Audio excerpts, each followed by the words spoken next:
Nation Radio. Here we go. It is Tuesday, 10 p.m. Eastern Time, and it is time for the Quantum Leap Show. Let light unite with our goddess spiritual warrior, Cathy Bilsky.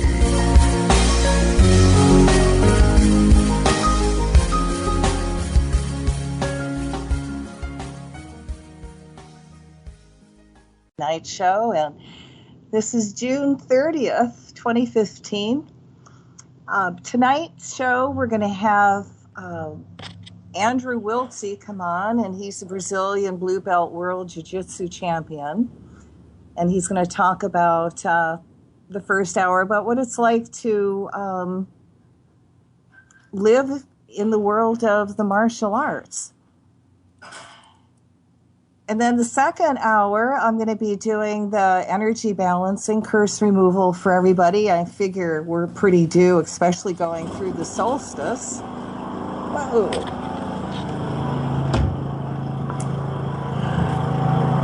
Sorry about the noise, but the tractor should be gone shortly.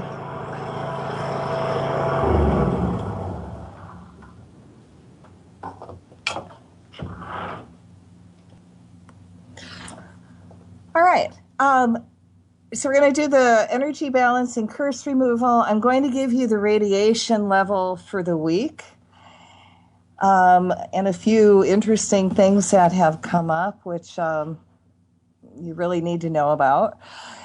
And we'll also do a little light circle, Planetary Healing Service circle. And, of course, we'll direct it at the planet and, maybe cutting the Pentagon from all forward war movement would be a nice thing to do this full moon, because we got the full moon coming up in 2 days. So you might really want to pay attention and, watch your emotions and watch your words. And I see Andrew. Andrew, are you there? Hello. Great. Andrew, I want to welcome you to the show. This is Andrew Wiltse, and he's the world blue belt Brazilian Jiu-Jitsu champion for 2015. How are you doing, Andrew? Hello? Hello, Andrew. Oh, sorry, down a little. Andrew, are you there? Hello? I don't think he realizes we're on air. I love live show. Isn't this the best? Andrew, will you please speak? Hello? I don't know what's going on. I hear him, but I don't hear him. Yeah, I'm on radio. Well, I don't know how to get Andrew online. So what do we do? What do we do, Liz? Andrew, turn up your volume. I'm being texted right now. God, I love cell phones. They are so handy sometimes. Like now.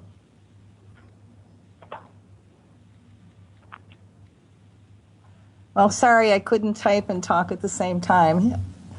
I'll ask Andrew to call back. When do we compete at Worlds? There we go. Hello, Andrew. Hello? There, I hear you. Do you hear me? Andrew, no.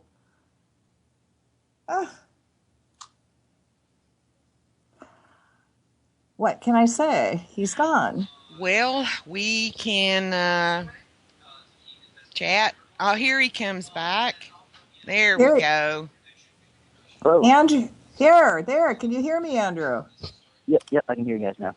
Yay! All right. Well, welcome to my program, the Quantum Leap Show. How are you doing tonight?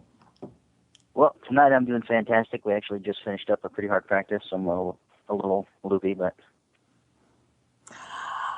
Okay, but you can still talk and communicate. This is good. Oh, yeah, I'm good. Andrew, give me a little bit of background about you. Okay. I primarily train Brazilian Jiu-Jitsu. I live in Mount Vernon, Illinois. I live in the gym. I train full-time, and by full-time I mean 6 to 7 hours a day. I just recently competed at the Worlds for Brazilian Jiu-Jitsu, and I won my division, and I didn't place in the Open, but I'm now a blue belt world champion. Uh-huh.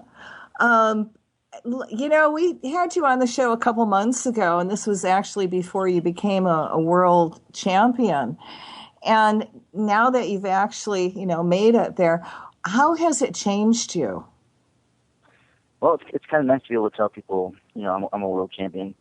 I mean, most people, people that think they're good at something, they're, maybe they're the top 100,000 of all the people that compete in that sport at whatever rank they're in. I mean, it's usually not very good. And then, I just went and competed, and I won worlds in my weight class, which is a big deal. I mean, it's a big confidence boost. I feel good when I'm going to another gym or I'm going to roll with someone else, like another person in my rank. I mean, these guys compete locally, and I was able to go out to worlds and win a world. So it makes me feel very confident. Just talk a little bit slower, okay? Yeah, sorry. I really, the more I meet the people that you are involved with, and the more I hear about the sport, the more impressed I am about it.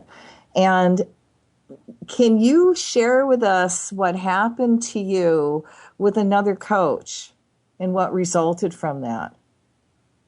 Okay, so like 4 or 5 months ago, I competed at the Pan Americans in Brazilian Jiu-Jitsu, which is the second biggest tournament in the world.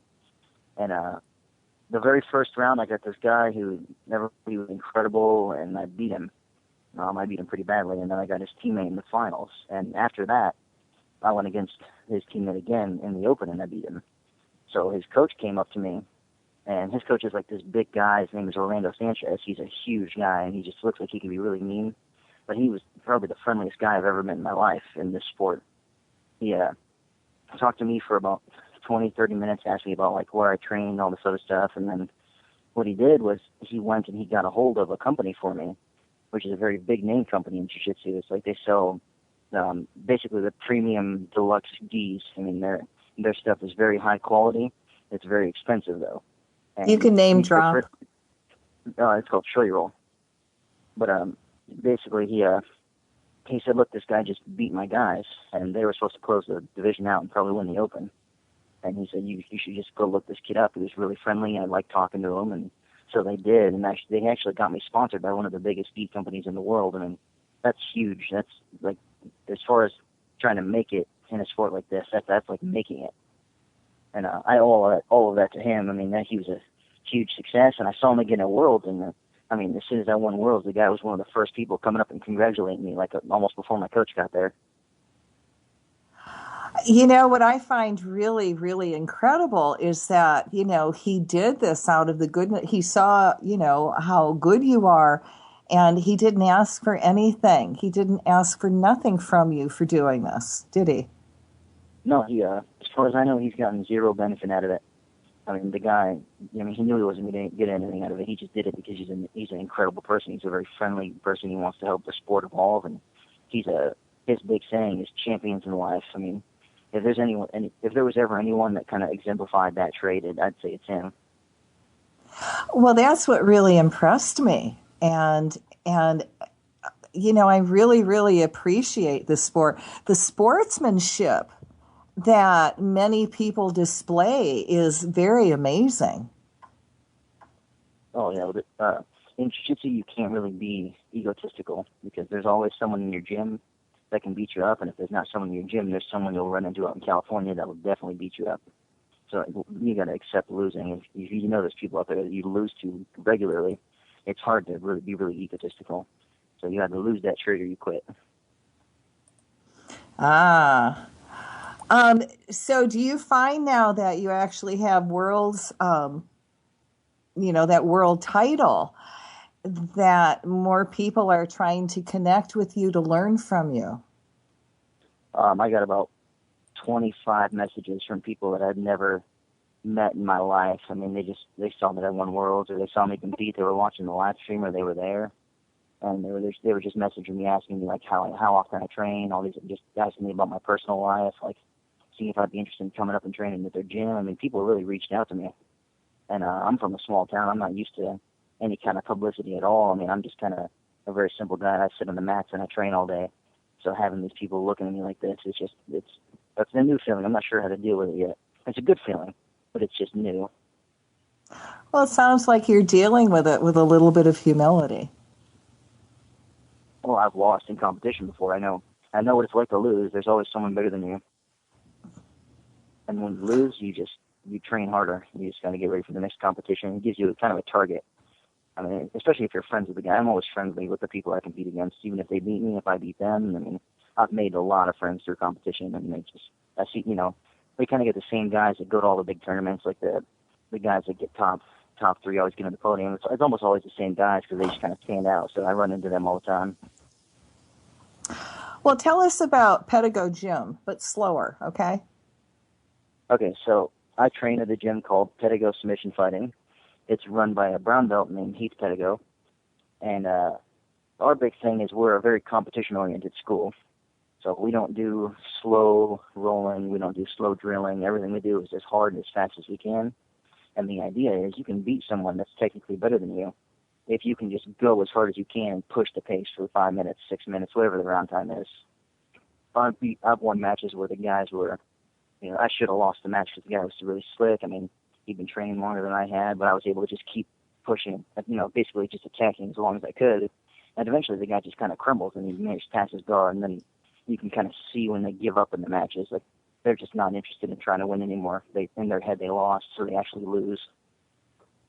So we do a lot of like competition-oriented jiu-jitsu, and like what that is a lot of like playing off your back, and then the new style of guards that are coming out, like spider guard and de la Hiva and reverse de la Hiva. And it's all this stuff where the guys that were doing jiu-jitsu 20 years ago, I mean, this stuff just wasn't around. So the old school guys don't think it works.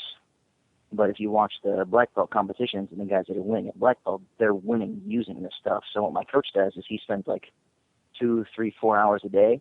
He just goes and he downloads all the tournament footage from all the recent tournaments, and he just watches what the black belts are doing, and he breaks it down. He sees them do a move, and he's like, okay, what just happened there? So he pauses it, and then rewinds it, watches it, slows it down, pause it, rewind, come in the gym, and he's like, hey, I want you to try to do this, and he'll try to figure the system out and whatever they're doing. And then as soon as he feels he's got all the kinks out of it, that's when he'll teach it to us. So we're very up to date on all the new stuff that's working. And that's why our guys do exceptional in tournaments. At this gym, we have 5 world champions, and we have 11 guys that have medaled at PANs or Worlds. And to put that into perspective, most gyms, big Gracie schools, they've got 300 students. They might have 1 or 2 students that have done that, like medaled at all, like even got a third at a PANs or Americans, the Pan Americans or Worlds. And we have 11. And we have maybe 50 students, so we're small. So, that's a big deal. Now that you've won the world title, are you training differently? Because, it's like, the quick draw of the West, right? You've got the quick draw, and now everybody's going to come gunning for you. Well, it definitely put me on the radar. I kind of got on some people's radar after I won the Pan Americans for the second time, and then I did really good in the Open. I got third in the Open. So people were already kind of trying to look me up and see what I was doing and like kind of get ready to go against me. And now that I won the Worlds, it's funny because now I'm going to be going up to purple belt and competing at purple belt. And all these purple belts keep adding me, and I look them up, and they're in the weight division I'm going to be in. They're just trying to see what I'm doing, like if I'm going to post a video on Facebook or what kind of training I'm doing, so they're getting ready to go against me. And it's funny because I don't really think like that. I don't like think, okay, I'm going to get ready for this guy specifically. I just want to be able to go up there and beat anyone or anyone, like everyone I go against. So I train and more generalized. I just want to be able to win all the time, not against one person. Well, what I'm really impressed with your fighting is that you really have gotten a reputation for taking them down really quick. I used to be the kind of guy, I didn't like when the guys would pull guard and they would slide in and they'd play off their back. And then I used to think, you should go for the takedown and you should be on top the whole time. But my opinion on that kind of changed a little bit. I think in MMA, you should always try to be on top. I think you should work, your jiu-jitsu should be good on your back, but you shouldn't try to be on your back. I mean, if someone puts me on my back, I'll use it. But my ideal place to be is on top of the guy. So yeah, takedowns are a huge aspect of the sport. But in competition jiu-jitsu, you actually don't have to have almost any takedown ability at all. You can slide underneath the guy, get collar grips. I mean, you can be really technical off your back, and you can sweep the guy over and come up top. I mean, you don't have to know how to wrestle even a little bit. You don't need to have any judo. It's just a different sport. Okay, you've talked about two different sports, and now I want you to clear this up. What is the difference between mixed martial arts and Brazilian Jiu-Jitsu?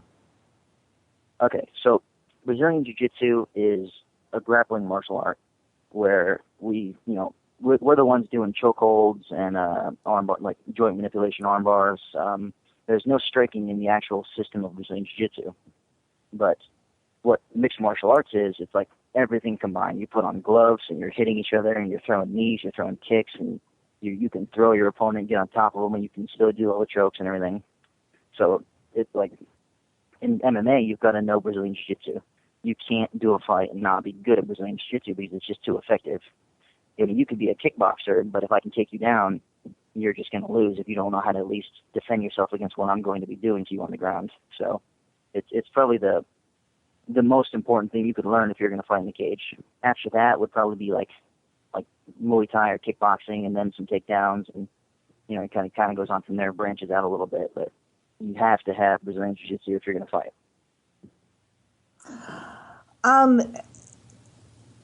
You actually live in the gym and you put in a lot of hours. This is your chosen life, isn't it?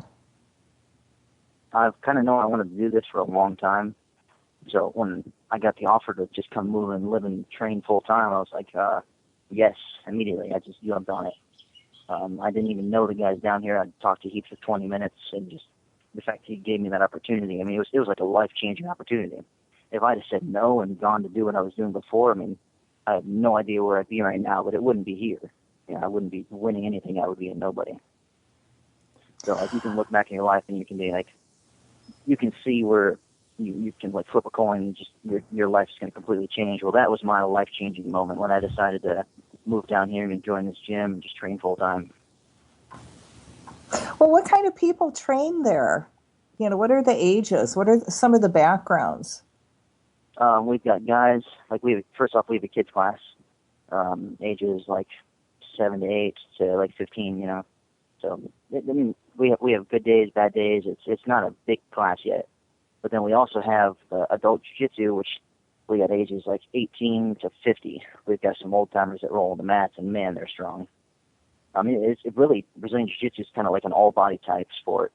I mean, we've got guys that weigh 330 pounds that come in, and they just like, they just go as hard as they can. They're trying to lose weight doing this. And then we've got guys that are like super athletes. They don't even have to train, and they're just like, they've got 10 abs, and they don't never get tired. So we've got a mixture of everything. The guys that train at this gym specifically, though, are some of the friendliest, most intelligent gentlemen I've ever met in my life. I mean, we're not the guys going out and fighting at bars. We're the guys that are sitting around, we're telling stories, we're joking around. I mean, we just don't really have any conflict in the gym because everyone that comes here is really high quality. Well, your family, which really, impresses me. And I have met a lot of the guys, and everyone is polite. They're, funny. They're fun to be around, and they're very kind. And, we might as well own up. Yes, Andrew, you are my son. And when I went to even watch you fight at the Worlds in Irvine, everyone was friendly and they were kind. If I had a question that, I needed to have answered about what was going on in the mat, anybody answered me. Nobody got upset, felt like I was intruding. It was really a great experience. And that's a pretty good sample group for a gym. I mean, the guys you met were the guys that are like really hardcore into competition. So if there was ever going to be a group of guys that'd be kind of meat-headed, it would be those guys. And at our gym, we're just not like that. I mean, the guys that we have that train here that don't compete, I mean, they're even nicer than the guys you met. I mean, I'm super fortunate to be surrounded by people like this. They really kind of give you something to look forward to as far as developing your own personality. Well, I'm going to give that one to your coach, to Heath Pedigo, because he's responsible for, putting this all together. And he is actually the one that is drawing all these people to him. And now that you're there, you're also kind of assisting. Yeah, I'm hesitant to take any credit away from Heath. He is the man. I mean, if there was no Heath, there would be no gym. He does more than even the people in this gym realize to keep the doors open, to keep the lights on, and keep the mats here.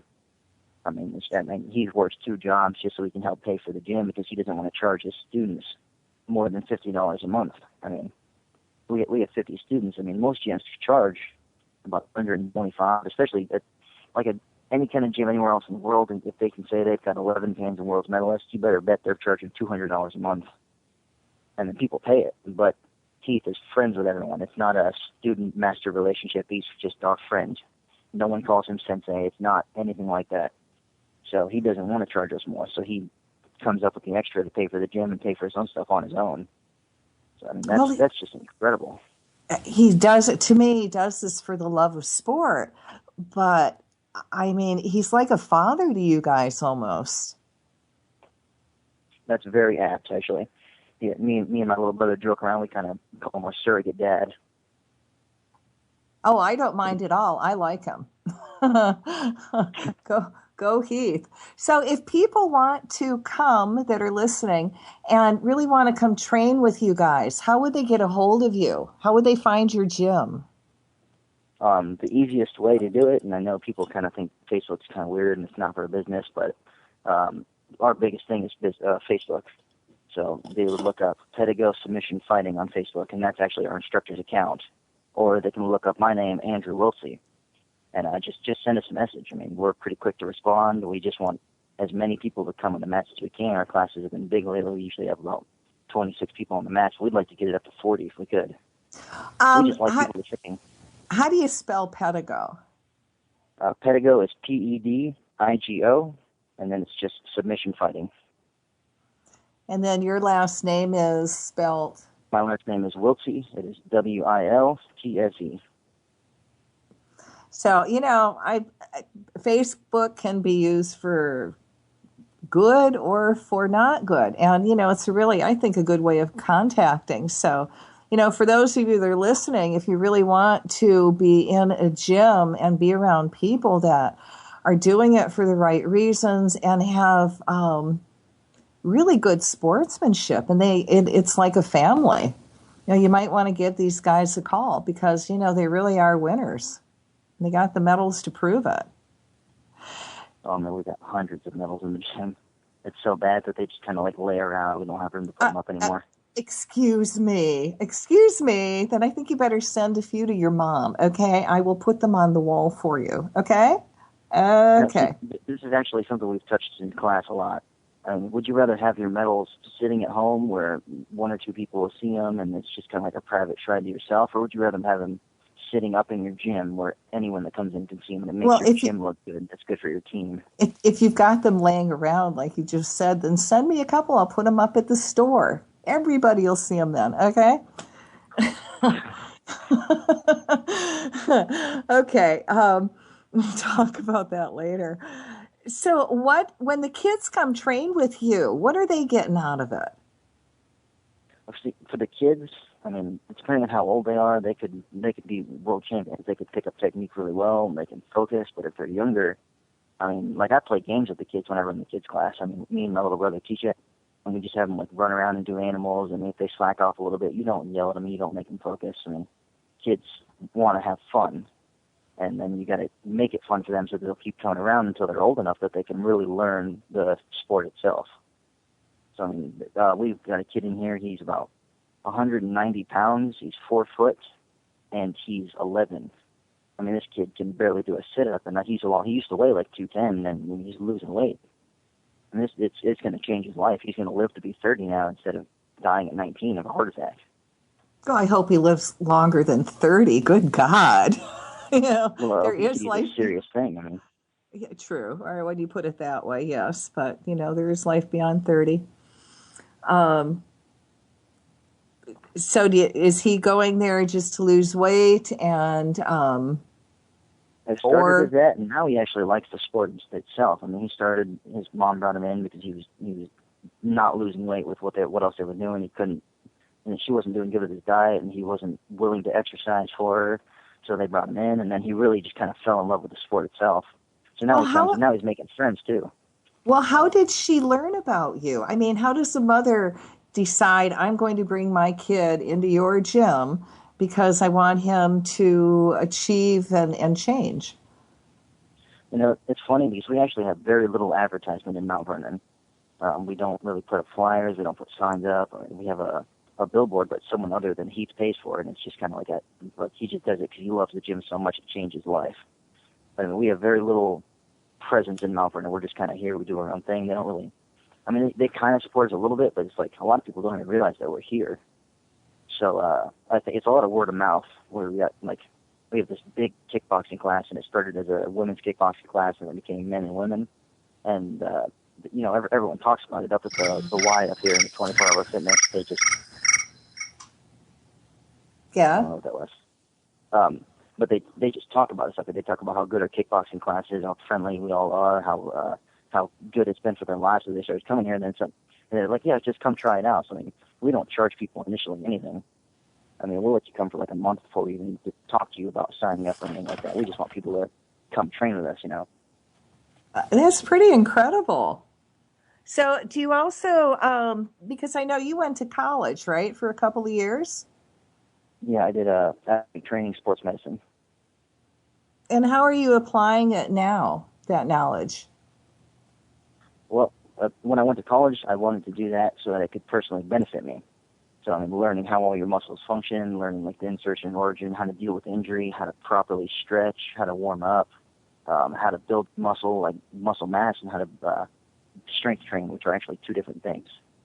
So I mean, it really just helps me, especially I do personal fitness with some people up here, and I like a personal training type thing. So I mean, I just immediately apply it. I know what to do, what not to do, and if I hadn't done the college classes for that, I would just have no idea. I mean, people don't realize there's a lot that goes into that. So you would recommend, definitely getting some college background behind the sport. No, because everything I learned in college, I could have learned online. Wow. I mean, really, everything you learn, especially with this, they've really narrowed down fitness. I mean, it's not a mystery anymore. We know what works, what doesn't work, and it's published online. I mean, you can go on forums and read about the knowledge is just there. It's just some people have trouble learning in that kind of environment. So if you have trouble going and researching stuff yourself, the classes help. I'm very internet savvy. I'm good at researching things, so I could have just looked it up all online, which I actually had done prior to that. And then the class just kind of reinforced it. And it's like you have two different sources claiming the same thing. So you're like, okay, this probably works. All right. Let's see.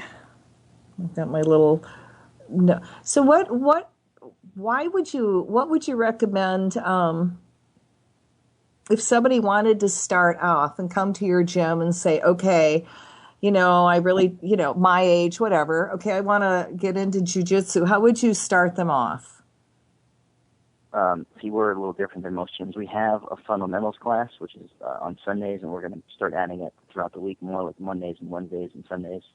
But for the most part, we tend to do trial by fire, where like every class will show a couple techniques, and then it's mostly live rolling. So I mean, if you're old and you have injuries, and you might have to set out of the rolling, you can just kind of do what you can. But for the most part, like I said, we're competition oriented, so it's mostly live sparring in the class. And if you're new, you'll probably get tapped out 1,000 times, and then eventually you'll catch someone or something, and you'll start trying to use what you're being shown. And the guys will help you out too. They're like, okay, you got tapped by this because you didn't tuck your elbows in or something like that. And you'll just pick up knowledge over time because everyone here is so friendly. And then once you start picking the knowledge up, you can start applying it, and then everything kind of clicks backwards. So you'll remember something you were shown like 2 months ago, and it'll make sense with the new context of what you just learned. Now, to me, that's practical application. You learn, you study, and then you apply. Yeah, we just do it with live sparring now, and I think that's why we're one of the best Brazilian Jiu-Jitsu schools in the world, because we do so much live training that we're just ready in competition. There's no hesitation when we go to do something. When's your next competition? Right now, I'm actually kind of doing some crowdfunding right now. I'm trying to come up with some money to be able to compete more often. So I'm like selling shirts, going to some other gyms and doing private lessons and doing seminars. But I'm trying to do IWGF Chicago, which is going to be in August. And I might do a tournament July 11th over in Nashville, Tennessee. I mean, there's just always tournaments coming up. August is going to be tight, though, because there's two big tournaments. It costs like $150 to enter, and it's going to cost like $100 between gas and hotel and everything. So, but they're like a week apart, and one's in Atlanta, and the other one's in Chicago, so it's going to be rough. Well, it seems to work out for you. Yeah, we make by. I mean, we do what we can. Well, let me ask you a question. What's your opinion on fighters that do steroids? Do you see a lot of that in competition? Can they get away with it? You do see a lot of that in Brazilian Jiu-Jitsu because there's very little testing, and that actually testing is just now starting to come out where they randomly sample 1 in 10 black belts, and it's kind of biased. It's not random. They just know who ahead of time who they're going to test, but it is a big thing, especially in sports like Brazilian Jiu-Jitsu, because what it is it's not about them being super strong and them being jacked up on steroids like that. What it is they can train. They can do 4 classes a day as hard as they physically can and recover before the next day and do it again. So they're getting way more mat time than guys that aren't on steroids. I mean, that, as far as competition goes, yeah, they shouldn't be doing that. If they just personally wanted to do it because they love the sport and they just wanted to train a lot and they were just too sore, then I see no problem with it. But if they're going to compete, I mean, some people base their lives on competition. Like me, if I can't win competitions, I've got no income. I've got no credentials to be able to teach. So if I go against a guy that's on steroids and he trains like twice as much as I do, which I train as much as I physically can without like my arm falling off, and if he could do twice that with steroids, it's not really fair. Yeah, but do you find that people that are on steroids, they definitely have a different attitude when they go fight? They're maybe a little meaner, edgier? There's 2 things about that. I think it takes a certain mentality to be able to say, okay, I'm going to take steroids. That already kind of filters out most people. And then steroids do have some, behavior-altering effects. But that varies person to person. Some people take steroids and it doesn't do anything to them, and they're just still happy people. And some people do get angry or they get a little more emotional. I mean, it's really just case by case. Wow, is that why there's so many guys getting so emotional at Worlds? I think they're emotional at Worlds because they train all year for that. They get one shot to try to be a world champion. If they win, then they're emotional because they won. If they lose, they're emotional because they just blew their shot. Yeah, it was incredible, I have to say. Okay, so what would you like to share about the sport to people? Well, see, I don't know. I like Brazilian Jiu-Jitsu because I've never been a guy that enjoys getting punched in the face. For me, I think of it as like speed chess. It's very technical. You don't have to be strong. You don't have to be fast. What you do have to have is a good mind to be able to see the move in your head ahead of it and plan ahead of your opponent, so you don't have to use hardly any strength at all because you're catching them unprepared. So it's a very technical sport. I mean, if you're good at like Call of Duty, video games, if you're good at chess, you're good at those kind of things, it would be a good sport for you because you can go at your own pace. You can slow the match down to a crawl, or you can buzzsaw your opponent and go as hard as you want. Does it matter size? Size is a weird thing because what you got is, the little guys move faster usually just because they can move themselves faster, and the big guys try to use their weight on you. But I mean, you said rolling difference. I mean, we really do have guys that weigh 330 pounds that roll with us every day, and we've got guys that weigh 120 pounds that roll with us every day, and they roll with the big guys.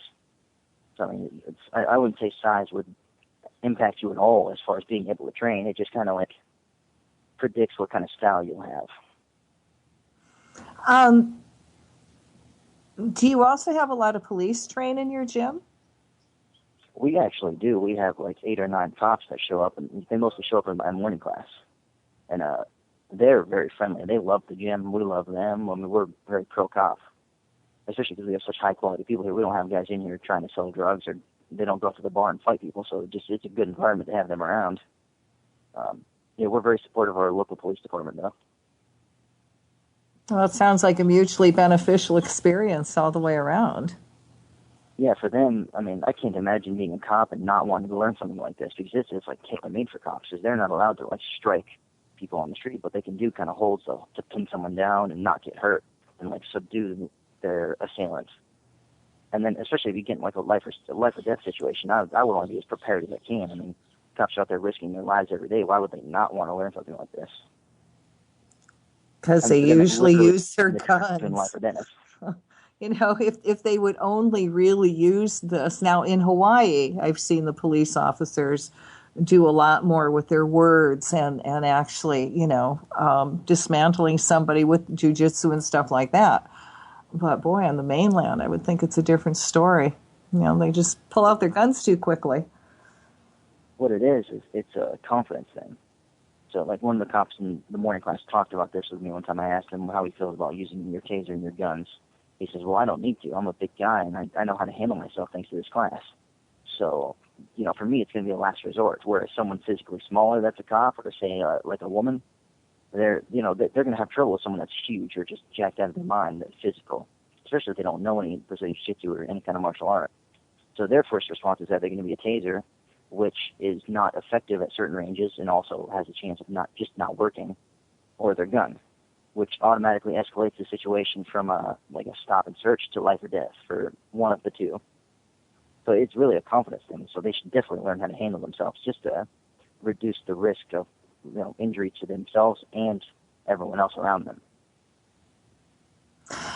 Have you guys ever thought about putting together a video to direct it just at the police department and, helping them train?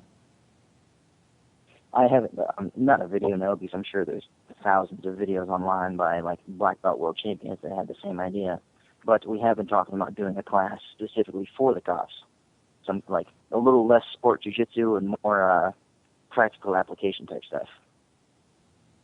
Wonderful. I think that would really be a great thing. I'm in for that one.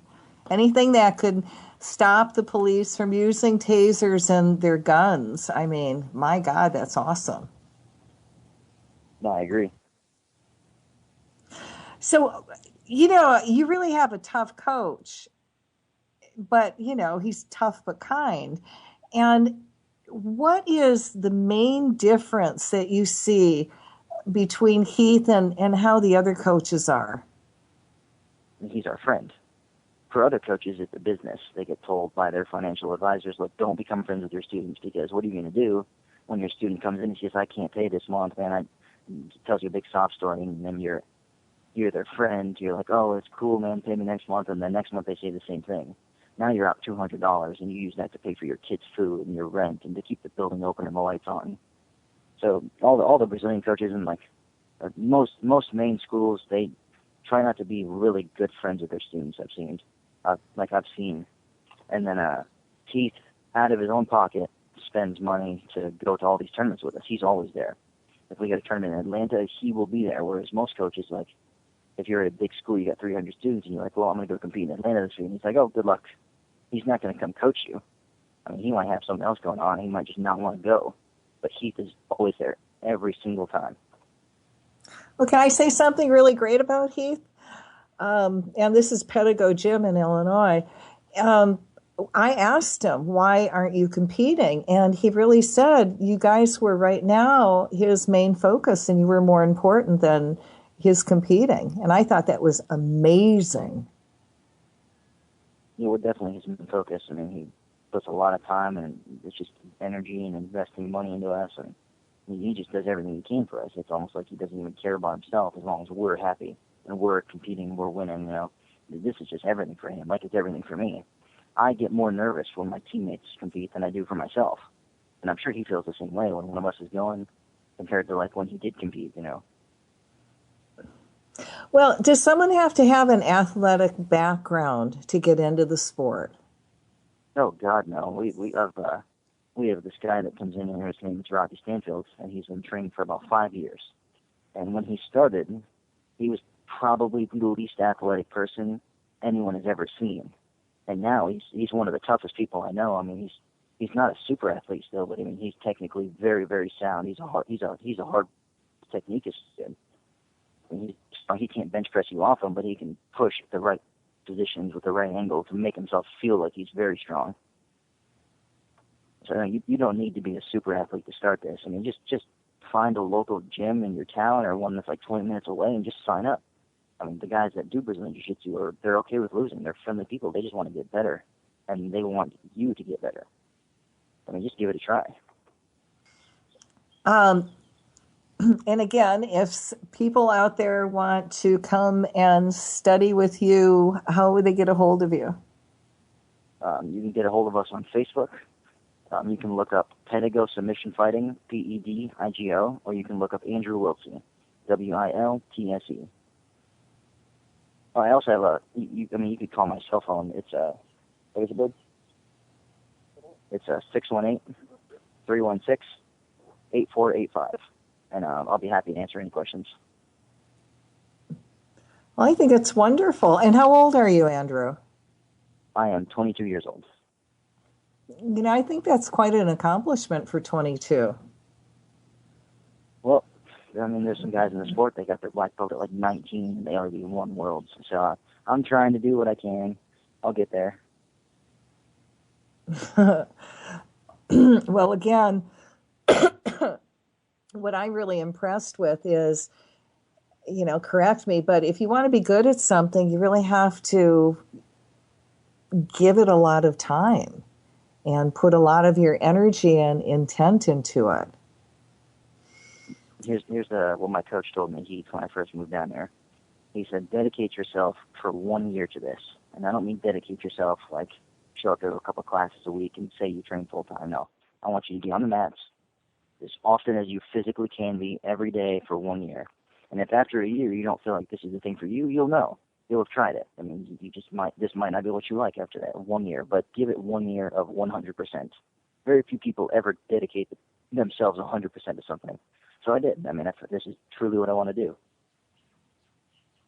Well, that's it. You know, if anybody, and you're gifted, you know, this is something that you are gifted in. And I will have to say, though, again, for anybody, if you've got a gift, pursue it. You know, put your all into it. That's probably what you're supposed to do in this lifetime. Why? Because it's what you're good at. You know, people come to me and they ask me, why am I such a good healer?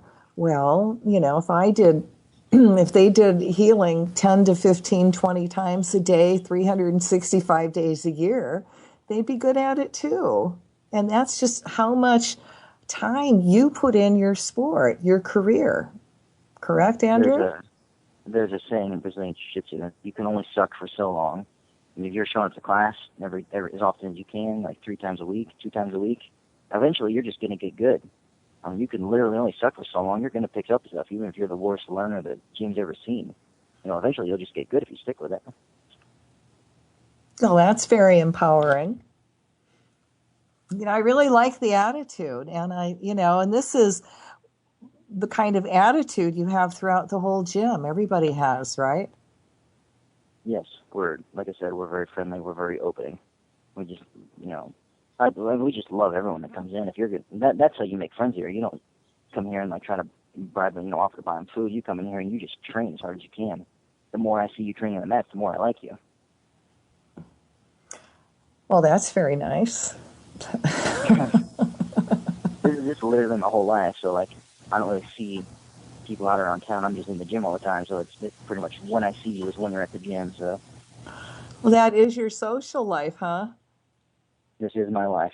So either the girl, I guess if you want a girlfriend or if a girl wants to become your friend, she's going to have to become part of the gym, eh? Yeah, she can train into the school. Well, how else is she going to know you because you're there all the time? Competitions. Okay, all right, ladies, listen up. And guy, he is good looking, okay? And I'm not just saying that because he's my son. So what's, again, coming up for you, Andrew? What's your future? I think I'm getting ready to get my purple belt soon, and then Now, I'm going to go through and try to. Now, what does that mean, getting your purple belt? It means What? I'm about halfway to my black belt then. The belt system, it goes white, blue, purple, brown, black. And then once I get my purple belt, I'm going to try to go through. I'm going to do as many competitions as I can. I'm going to try to do the Big Five. I'd love to get the money together to be able to go out to Europe and compete at the European Open, and go out to Brazil and compete at the Brazilian Nationals and represent America out there. And then I'd like to go do Nationals and then Pan Americans and Worlds. Just compete as often as I can. Wow, that's a lot of goals, and I'm sure, with your attitude, you will manifest a lot. You just put it out there, and after winning Worlds, you have gotten a lot more sponsors, haven't you? Because I know we talked to you 2 months ago, you had none. The big one I picked up was Shoei Roll. I haven't really got a lot more sponsors, and Shoei Roll sent me their 3 of their gis and a lot of clothes, and I mean, the stuff they send me is incredible. But I still have to come up with money to pay for, like, if it's out in California, I've got to fly. That's $300. Then I've got to pay for my entry fee for the tournament, which is usually about $100, $150. And then I got to pay for my portion of the rental car, which I'm very fortunate. We as a team travel together. So, like, if we're going to California, we all pitch in $20, and there's your rental car. I mean, all of it just adds up individually. It's like $500 a trip for me.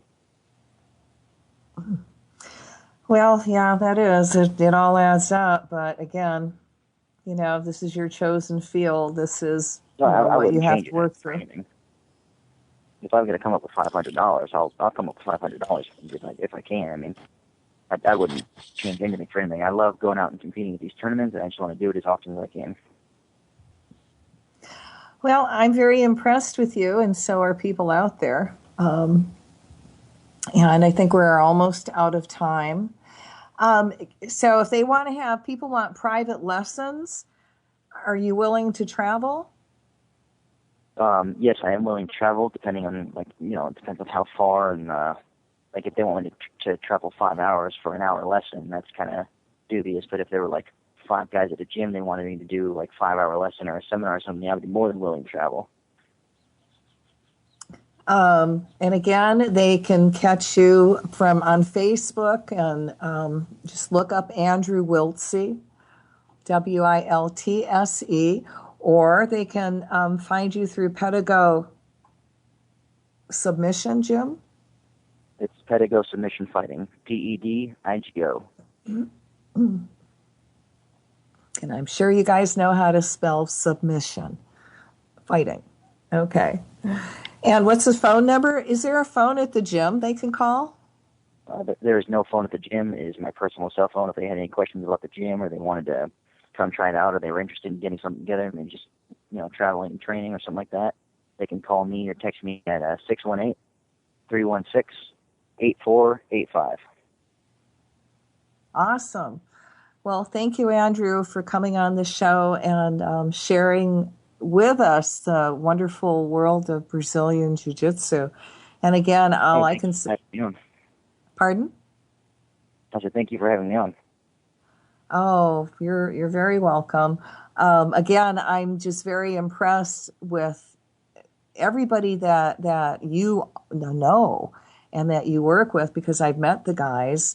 And, if anybody really wanted to train serious and be around family, then I really recommend that they give you and Pentagon Submission a call or contact them through Facebook, because I think if you're really serious about the sport, this is a place you should train. Correct, Andrew?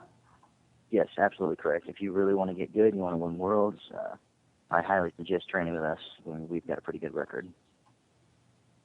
And you all have sense of humor. You're from the Midwest. I love it. We're the Midwest champions. Well, thank you, Andrew, for coming on. And we're almost out of time. So you have... yes. Yeah, real quick before you disconnect from me, I'd like to say thank you and give a shout out to Bear and Roach from Shoei Roll, and I'd like to say thank you again to Orlando Sanchez, who got me in touch with them and really kind of helped change the direction of my life as far as getting me that sponsor. And Heath Pedigo. And definitely Heath Pedigo. I mean, that goes without saying. I mean, that man changed my life more than anyone ever. And your mother. Well, yes. that definitely goes without saying. I mean.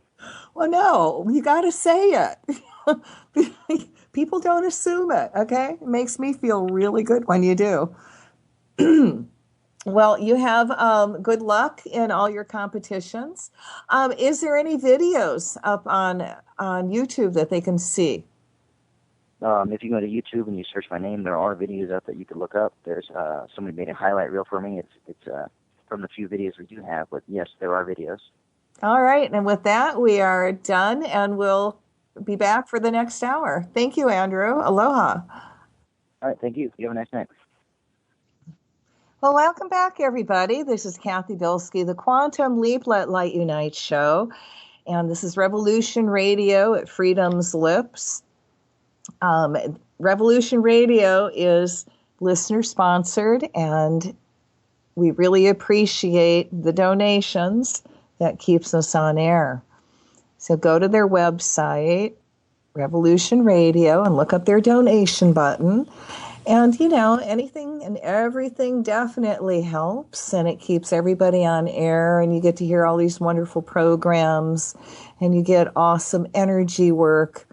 So, you know, even if it's the price of a Starbucks cup of coffee, and I always say if you're really stuck and with your finances, the best way to really get things moving again is by donating and giving.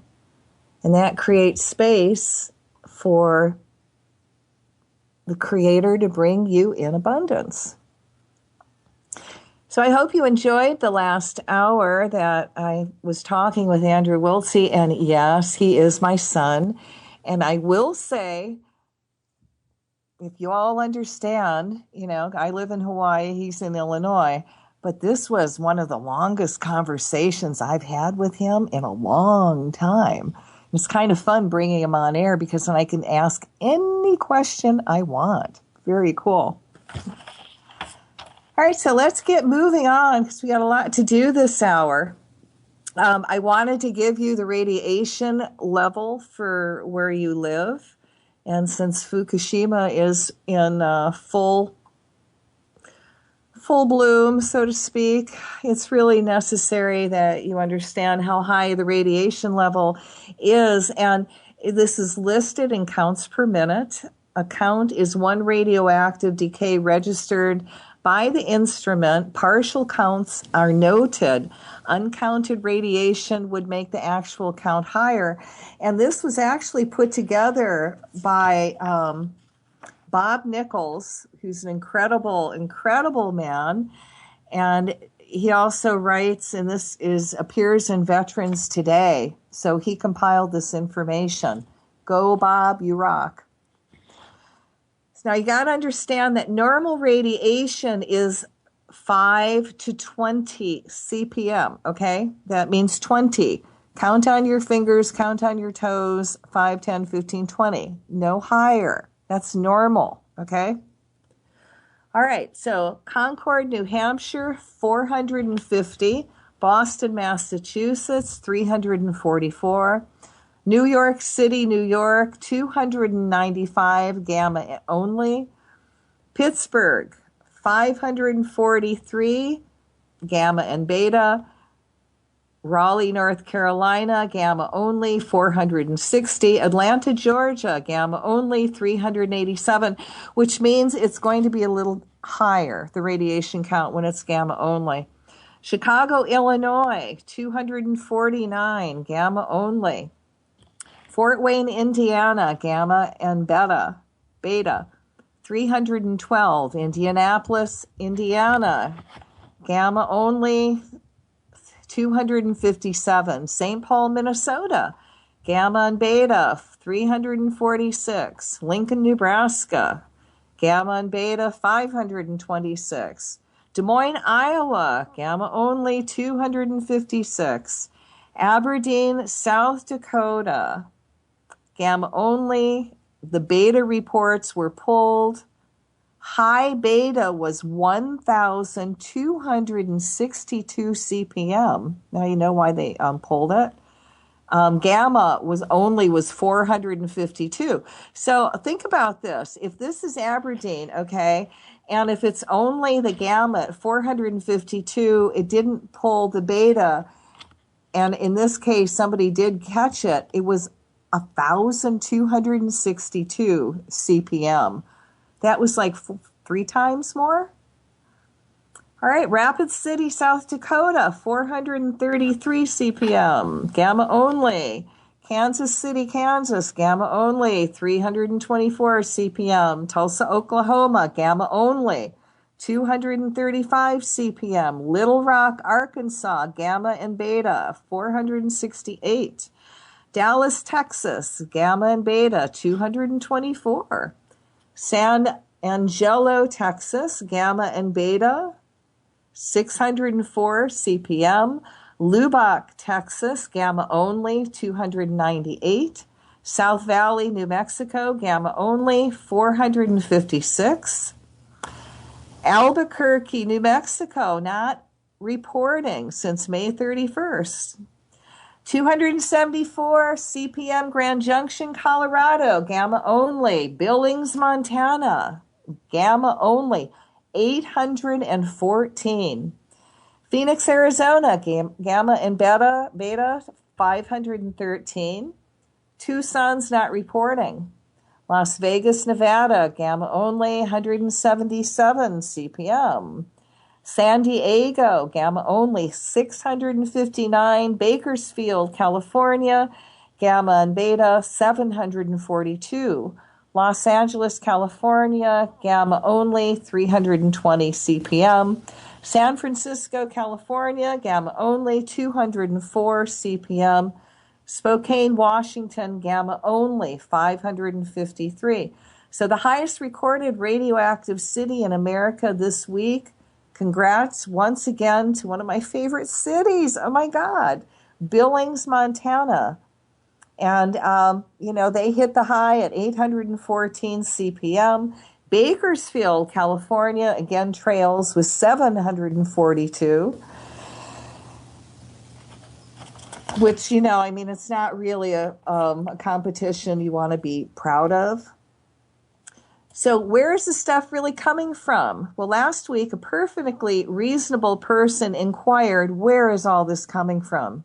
Good question. The short answer is it's falling out of the sky onto us. Not a very satisfying answer, is it? Most people want someone to blame. The someone, longer answer is the radiation comes from 2 sources. Atomic weapons and nuclear reactors. There are no other sources. Even simpler still, reactors are just very large stationary nuclear weapons, and they are slowly detonating all the time. Really dumb rich people invest in these monsters to boil water for them. All the radioactive poisons are man-made. Is a nuke reactor somewhere within 300 miles of your location?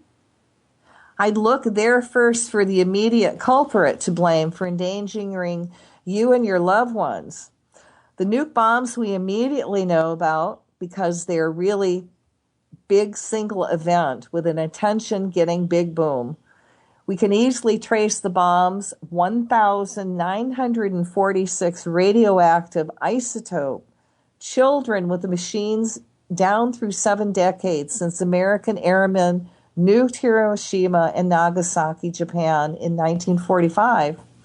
The nuclear reactors are much easier to hide form of radioactive poisoning, and it takes expensive machines to detect the radiation.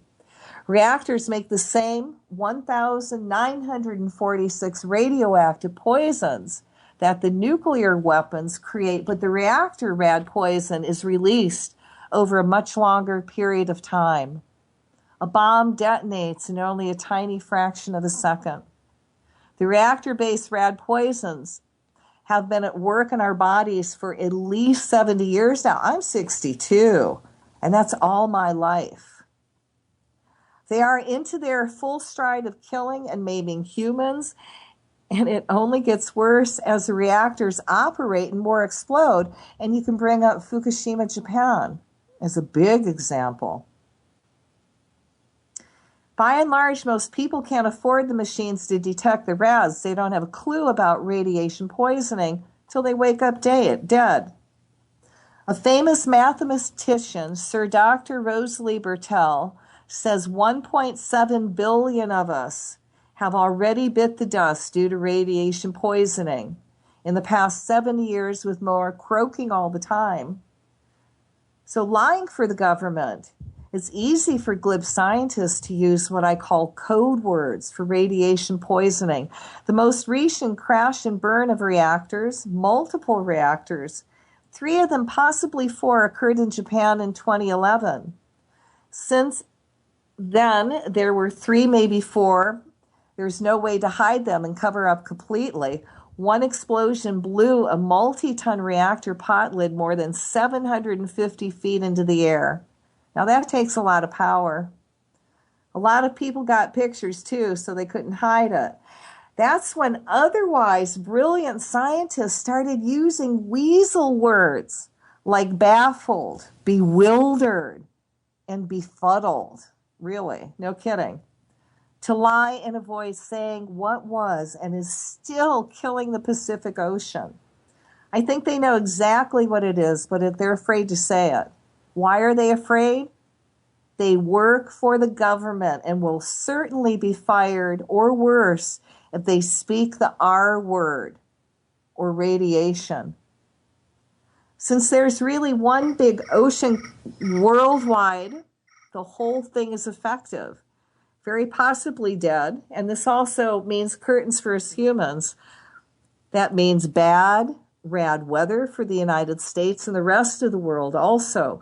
And, the global jet streams circle the world every 41 days, delivering the poisonous rad every step of the way. Now, forest fires do not really great things for radiation. Now, a pitifully conservative UN report on forest fires around the exploded and destroyed Chernobyl nuclear reactor number 4 in Chernobyl, Ukraine, found the forest fires resuspended 8% of the total rad material that hit the trees and forest floor.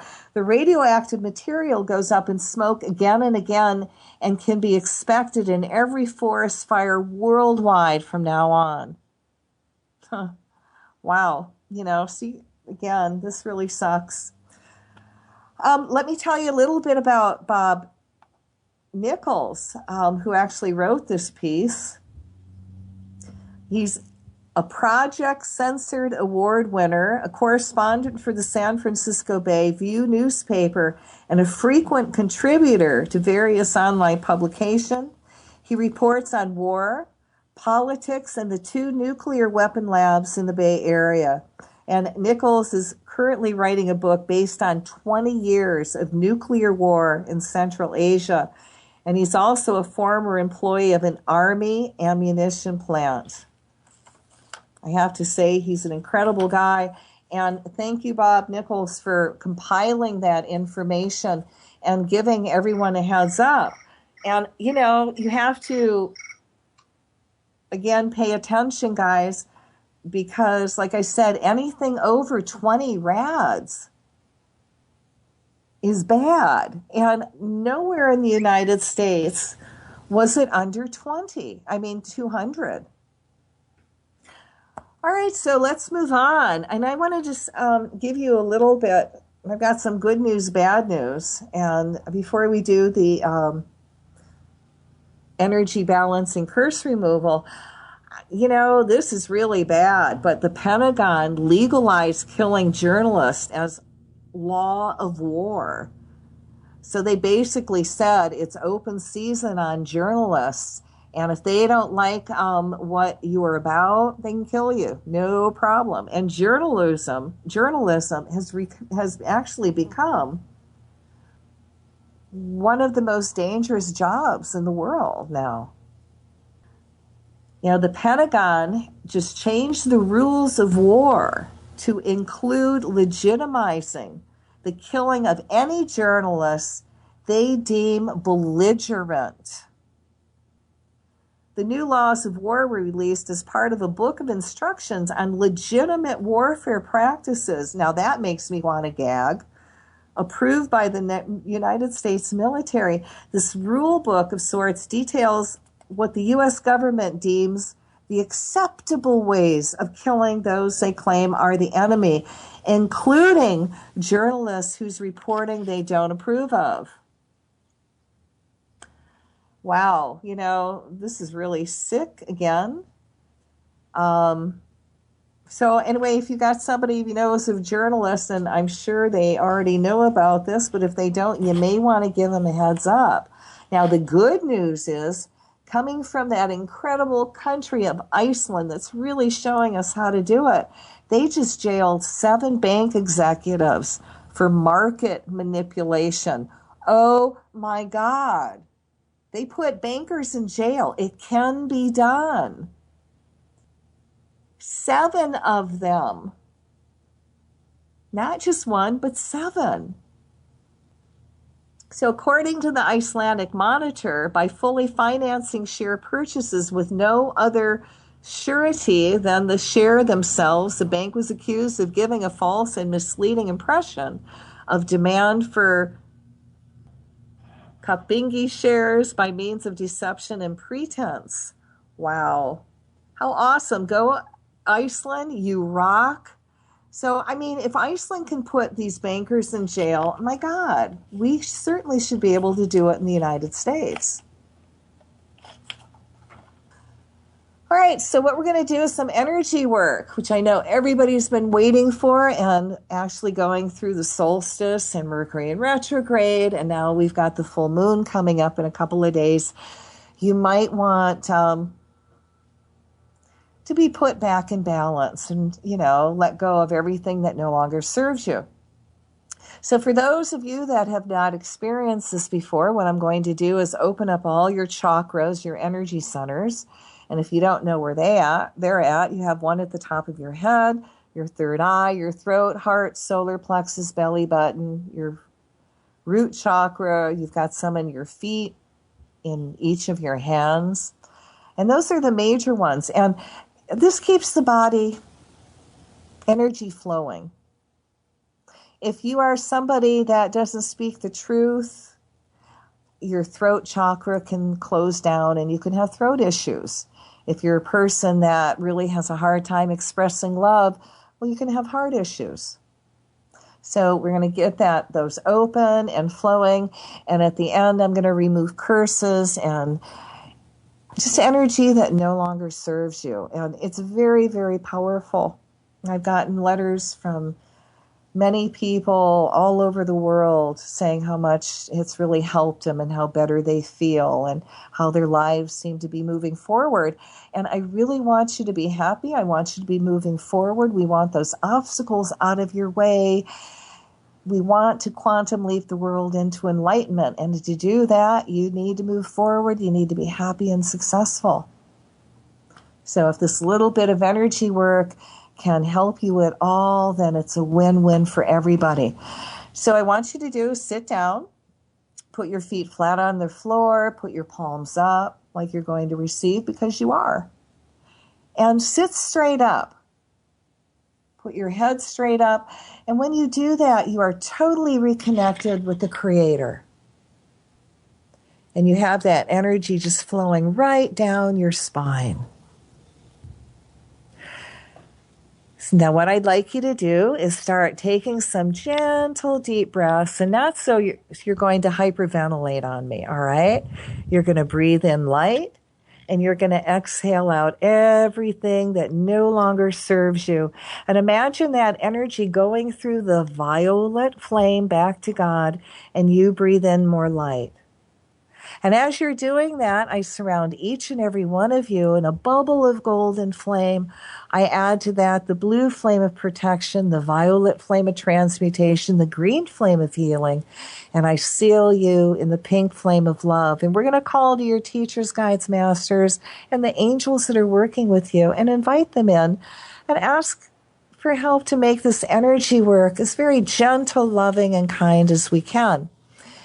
And anywhere that you hurt, I'm going to want you to imagine these big angel light tools over that area, and it's going to draw out that energy that no longer serves you, and you're going to fill it up with light. So I want you to take one more deep breath and exhale out everything that no longer serves you. That energy goes through the violet flame back to God, and you fill up with your divine essence. And now I want you to imagine this incredible healing energy coming down from God. And feel that energy come on to the top of your head. And you can imagine it flow down as a warmth if you want. And as it flows through your brain, let it activate your God brain and feel every cell, atom, molecule in your brain. Reconnect with the Creator. And now answers come to you easily. You're very divinely inspired. You have clarity on your missions, and you're full of joy. So allow that energy to flow now out your third eye, in the middle of your forehead.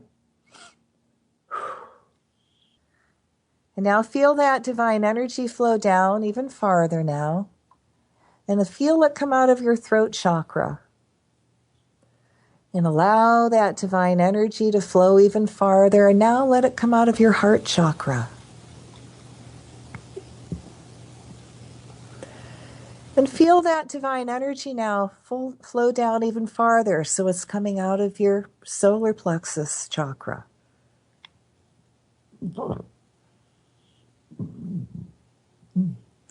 And if you hear me burp, I'm burping up stuck energy. I'm not being crude, okay? It's better than farting and throwing up.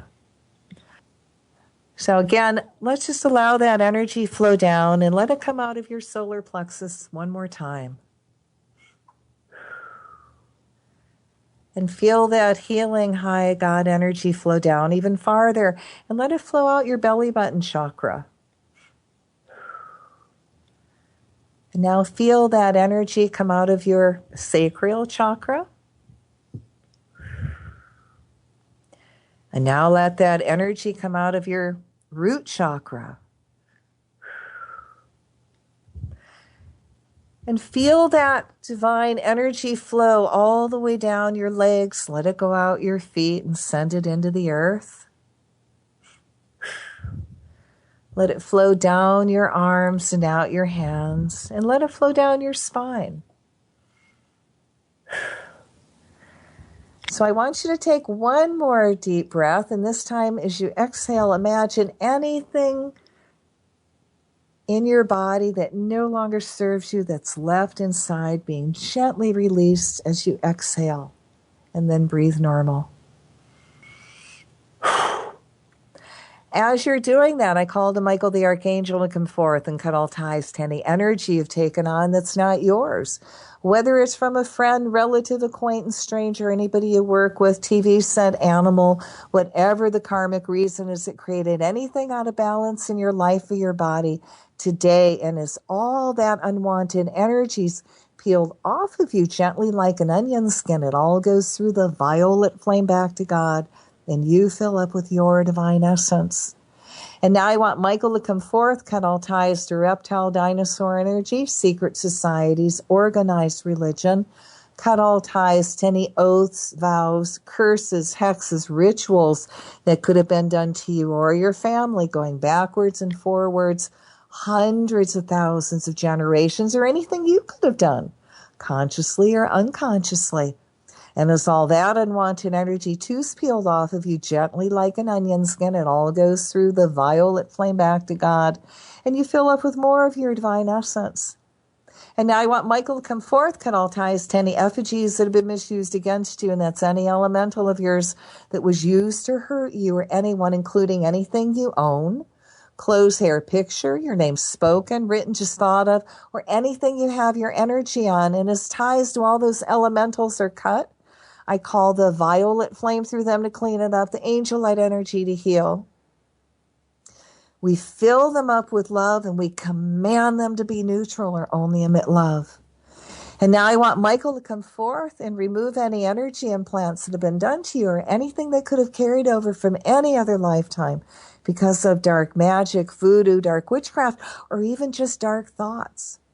So I want the stick, pin, needle, or knife that's in your crown chakra removed from your third eye, your throat, heart, solar plexus, belly button, root, feet, hands, spine, your eyes, ears, nose, mouth, hips, teeth, anywhere in your body that's out of balance. And as you feel all those pins, needles, and knives being very gently removed, imagine all those spaces immediately fill up with the violet flame to clean it up, the angel light energy to heal. We release all that unwanted energy back to God, and you fill up with your divine essence.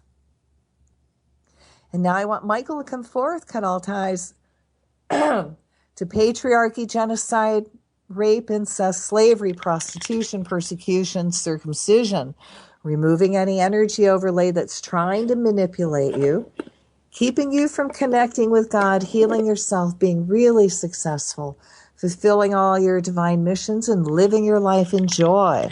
And as all that unwanted energy is keeping all these wonderful things from coming to you is gently released, it all goes through the violet flame back to God, and you fill up with more of your divine essence. So if there is anybody out there that's directing any kind of dark energy work, whether through its black magic, ritual, or even dark thoughts, we're going to ask them to step forward in the light and stop doing it. Because if they're doing it to you, they are doing it to others. We're going to ask them to step forward in the light. And if they choose not to, which is their free will, I ask their higher selves and their guardian angels to put them in a position of harmlessness. I surround them in a bubble of mirror. The mirror faces them. It's 2 inches from their nose. And as long as they do any of their dark work, that energy stays contained in that bubble of mirror. But I add the violet flame to it to transmute that energy so they have no forward movement. And this bubble of mirror stays up 24/7, 365 days a year until they do works of good. So now I call your higher self. I'm going to ask your higher self to activate your divine blueprint for perfect health. And it starts manifesting in your body now. So I want you to start taking some gentle, deep breaths. And again, don't hyperventilate on me. And I want you to allow all this energy to integrate in a very gentle, kind, loving way with your cells, your atoms, your molecules, all your internal organs going all the way down into your DNA. And with every breath, you're going to allow this energy to integrate even more. And it's going to keep integrating for the rest of the show while we're doing our Planetary Healing Circle, which we're going to start right now. So I want you to imagine everyone, we're in this huge circle. You've got someone to the right, to your left.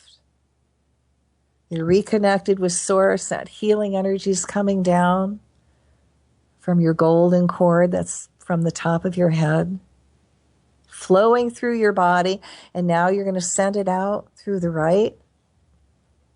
And as the energy flows through the right, we're going to put my big Earth Keeper crystal, 1,000-pound crystal, to amplify the work. And we're going to call to all the rock stones, crystals on the planet, all the other Earth Keepers to lock into this crystal and amplify our work 100,000-fold.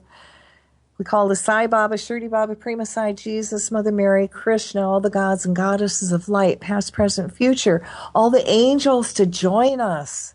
Add their energy to what we're doing, amplify this light circle. Now send love and light to the left, and as it flows, the circle is closed. So only that which is light may enter. We're going to send this energy to the trees, and she's going to send it into the earth through her roots. And out through the branches like antenna, she's going to send the energy so everyone can react in a positive light. We call to all the grids, ley lines, meridians, domes, obelisks, all the sacred and holy spots on the planet to lock into this circle. And I ask that everyone participating and listening tonight receives the healing, and that you guide us into doing not our will, but thy will be done. So be it. So imagine yourself releasing those hands, and you're going to put your hands in the center, or if you want, you can put them up, palms out, and you're going to have that divine energy now flow all the way through your body, down your arms, out your hands. And we're going to form this beautiful bubble of light. And in this bubble of light, we're going to put all the indigenous tribes on the planet, especially all of them that are speaking out for the planet. We're going to send them all the energy they need to be successful. And we're going to ask the Creator now to bring them everything they need, all the money, the attorneys, the support they need to stand firm for Mother Earth. This goes to the Hawaiians that are standing up against this huge 30-mile telescope on Mount Mauna Kea, the largest mountain, by the way, on Earth. We're sending them energy.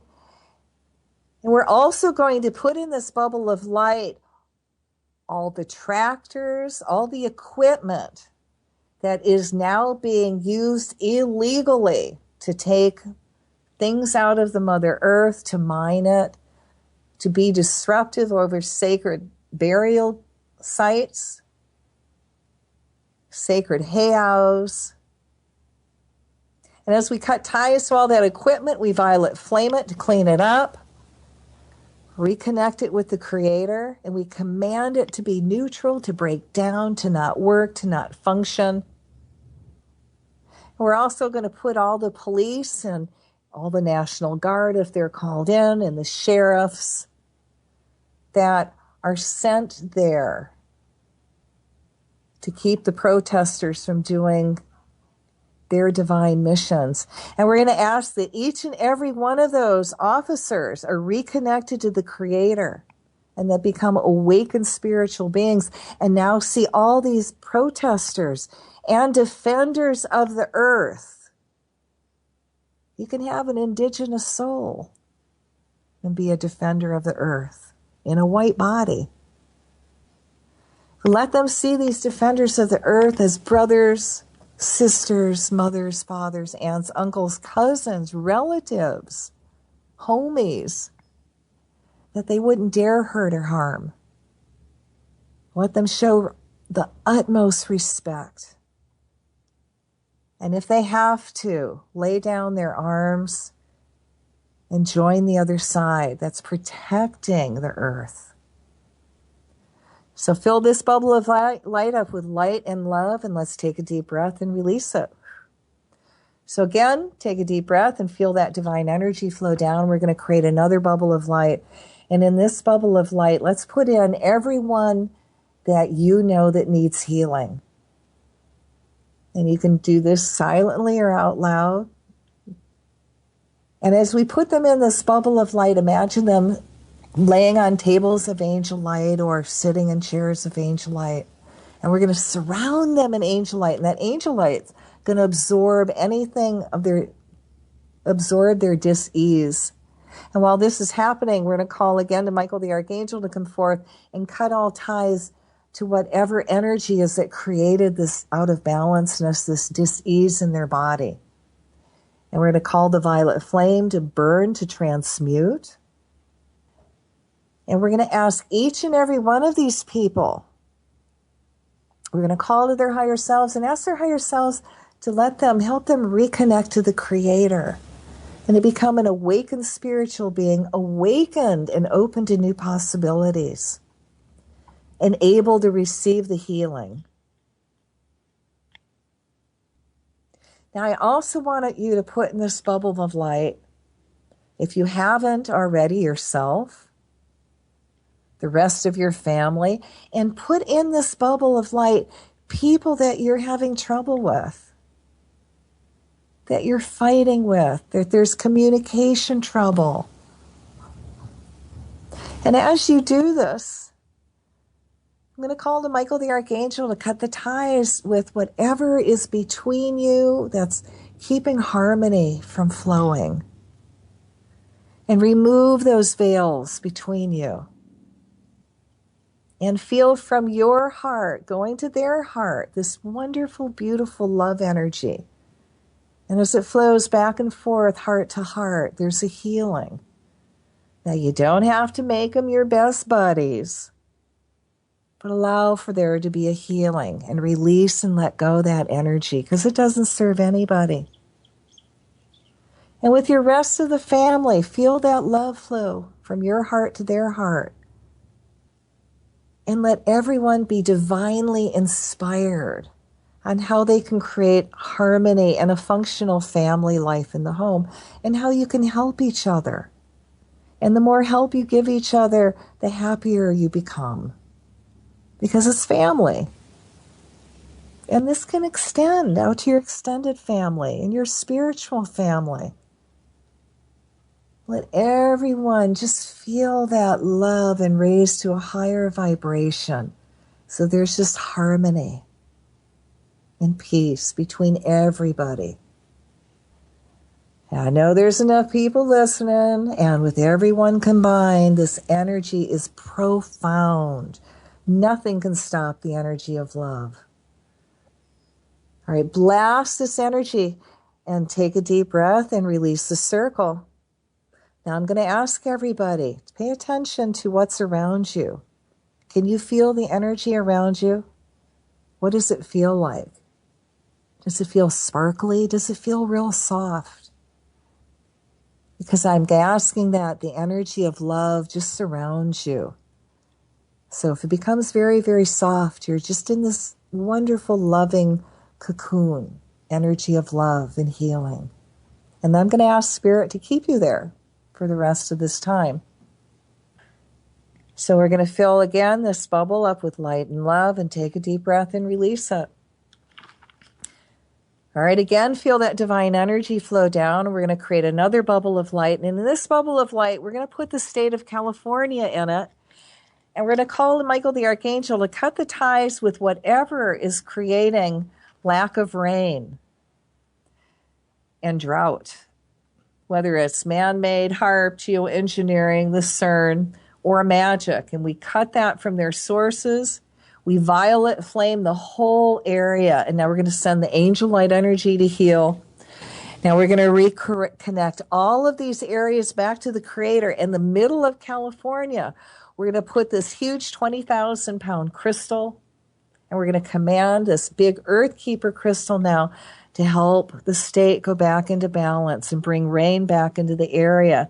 So I want everyone now to envision these huge fields of giant ionizers that look like big metal palm trees with wires erected to generate waves of negative ions which rise into the lower atmosphere and attract dust particles. The dust particles in turn attract condensation from the ambient air, and when enough condensation is achieved, the clouds can't hold water and a downpour of rain is created.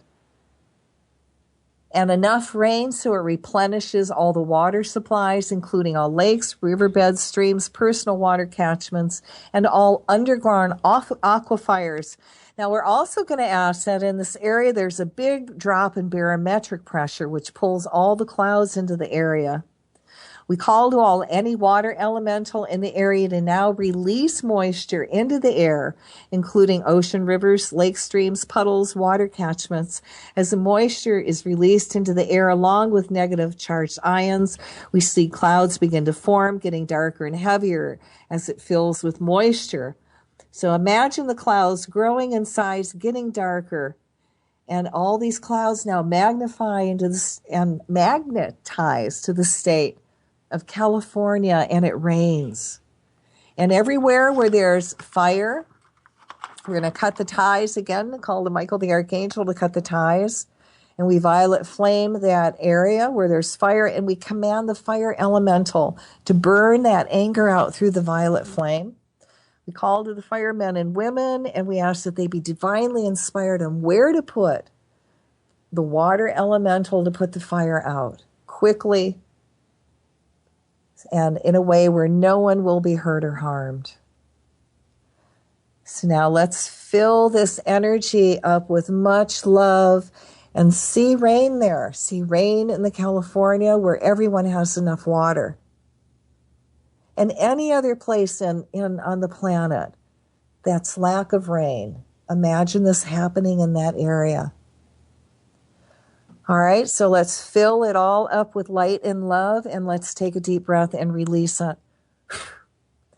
So again, let's imagine another big, incredible bubble of light forming, and let's put the military and the police in this bubble of light. So we call to the higher selves of everyone in the military and police, foreign and domestic, to help you step forward in the light, reconnect with the Creator, become conscious beings, see all the protesters and people of foreign lands as your family, friends, aunts, uncles, sons, and daughters, and lay down your weapons, choosing not to hurt nor harm anyone. This includes all in need in our country that was hurt by natural disasters. We ask that the divine to awaken your spiritual being, allowing love, compassion, kindness, caring, peace, and divine love to flow through your body, mind, and spirit. We ask your higher selves to let you do humanitarian works that bring you joy. The more good you do, the happier you become. We call to the elementals of war that we now cut you free from your masters, cleanse with the violet flame, reconnecting you to the Creator, and command you to be neutral, to misfire, not to work, go off course, and choose not to hurt nor harm any life form. See all military and police equipment breaking down and not functioning, if not being used to help humanity. So let's send lots of protection, light, and divine inspiration to those peaceful protesters and all in need of help. See all religious groups coming together and working out a divinely inspired, mutually beneficial plan for everyone in the world. May divine peace, calm, brotherhood, enlighten inspiration for putting together balanced governments descend down around everyone now. So let's fill this bubble of light up with light and love. Take a deep breath and release it. All right, so let's do one more bubble of light and feel it again flow down that energy and out your hands, creating another bubble of light. And in this bubble of light, I'm going to put your divine missions and all the divine missions of all the light workers on the planet. And I ask that they be given positive forward movement. We're going to put the angels in this bubble of light, see them recharge, regenerating. All the activists, all the people that are sticking up for the world, speaking out for the world, doing works of good. Let them be recharged, regenerated, and just filled with all this kind of divine inspiration on how they can move forward. Let joy fill the planet. Let peace and quantum leaping the world into enlightenment permeate everyone's hearts, minds, bodies, and souls to help us move into that golden age.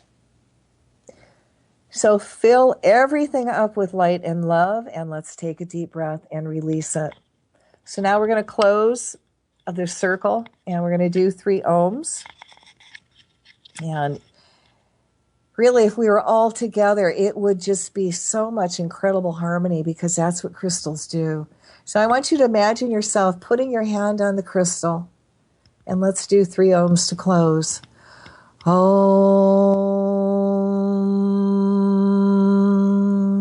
Om, Om, Shanti, Shanti, Shanti. May all the beings in all worlds be happy. So everybody, we release all the gods and goddesses and all the divine beings that came, and thank you for showing up. Imagine yourself releasing everybody's hands, and now we've got to ground. So imagine your feet put your feet on the floor, and feel the earth energy now come up your legs. With every breath, feel yourself grounding, and you're becoming back in body, more clear-headed, more grounded, Answers are going to come to you very easily. You're going to get a really good night's sleep tonight and wake up in the morning feeling very refreshed, clear-headed, and answers to everything you're looking for, you've been asking. The answers come easy. You're divinely inspired. And feel again that divine energy just ground you. Feel your energies pull back in body. You become very clear-headed. Now, for everybody who's still lightheaded, I'm going to ask that if you have your stone called hematite, to go grab that. If you got hematite jewelry, hold on to it for a few minutes, just until you don't feel lightheaded. And if you don't have that, go eat something. That always, helps ground you. And, you can always go hug a tree. Put your hands on the tree. Imagine yourself sending all the excess energy in the tree. And then ask the tree to send you energy back. And you ground. That's how easy it is. Now we're coming up with the 4th of July weekend. I think it's next weekend. And be very, very kind and considerate for all those veterans out there who have come back from war. What am I talking about? Well, if you've been to war and heard all kinds of bombs go off and stuff like that, you might react if you come back here to where it's peaceful and all of a sudden have fireworks go off. So if you've got a veteran in your neighborhood and you know it, show some kindness and courtesy and maybe don't light those fireworks. What a concept, Those guys did something for our country. They sacrificed themselves and, a lot of them have post-traumatic stress, and they can react from all the fireworks. So, have some courtesy and, pay attention who's in your neighborhood in the right way. And if you've got veterans, then, go somewhere else to light your firecrackers, your fireworks. That's all. It's not a big deal. If you want something really nice to happen in your life, well, do something nice for somebody. What they say, do a random act of kindness. Because what you're doing is you're creating space for somebody to do something nice for you. And besides, when you do it enough, by golly, it makes you feel good, okay? And do something. You don't have to know the person to do something nice, and even a smile at the right time is nice and lovely. And that doesn't cost you anything. How many of you actually practice working with the energy of love? What did you experience? This is not a thing that costs you money, and it's not a lot of effort. If somebody is angry, instead of reacting to them, send them love energy and watch what happens. 2 things will happen. 1, if they're uncomfortable with the energy, they'll leave the room. And 2, they'll either resonate with you and laugh at themselves. And either way, you win, and you're doing a wonderful service because you're helping them shift their energy and get out of that anger mode, which, by the way, feeds all that darkness out there, which you don't want to do. And it's fun to see somebody shift. How lovely.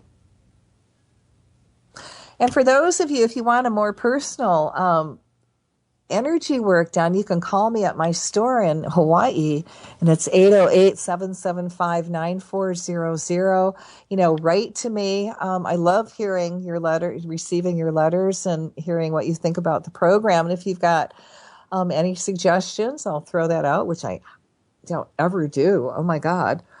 You can catch me on Facebook under Cathy Bilsky, and I'm also on YouTube. I'm on Google+.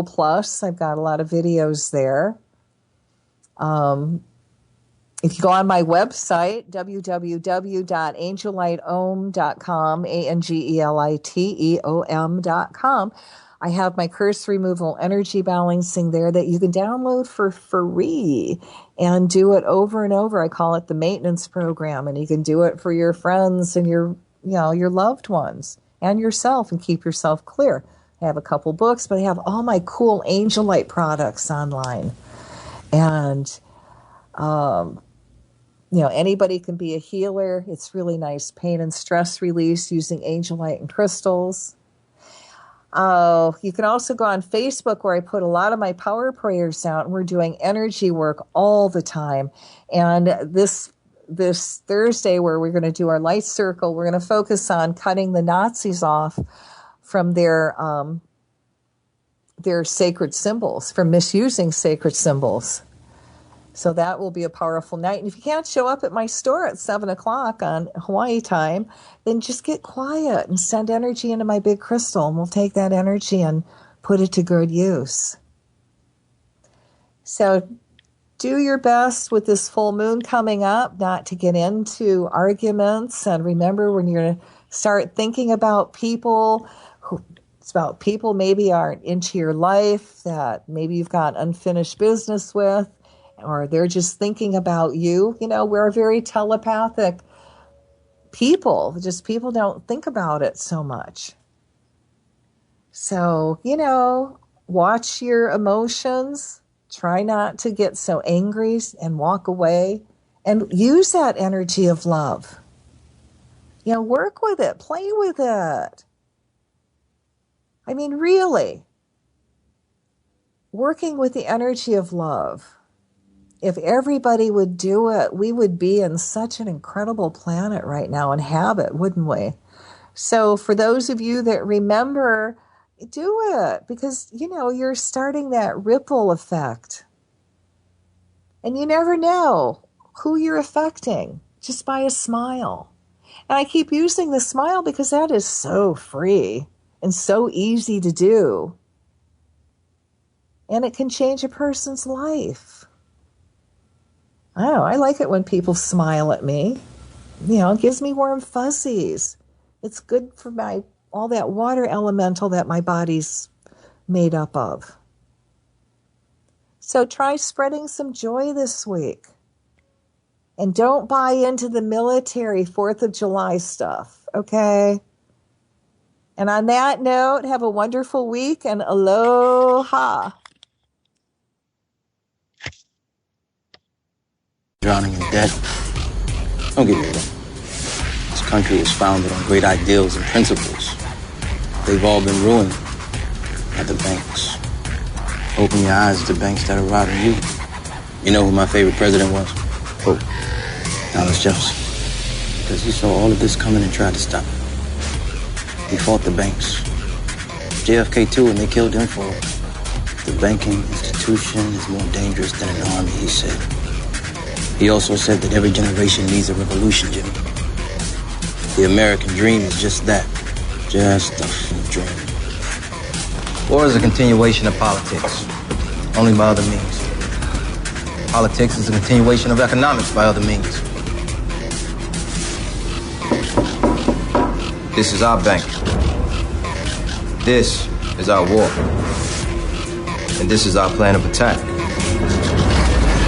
Banks have become an essential threat to our democracy. So consider this justice. Thank you for listening to Revolution Radio, freedomslips.com, the #1 listener-supported radio station on the internet. Please help support this station so this battle can continue forward. Revolution Radio!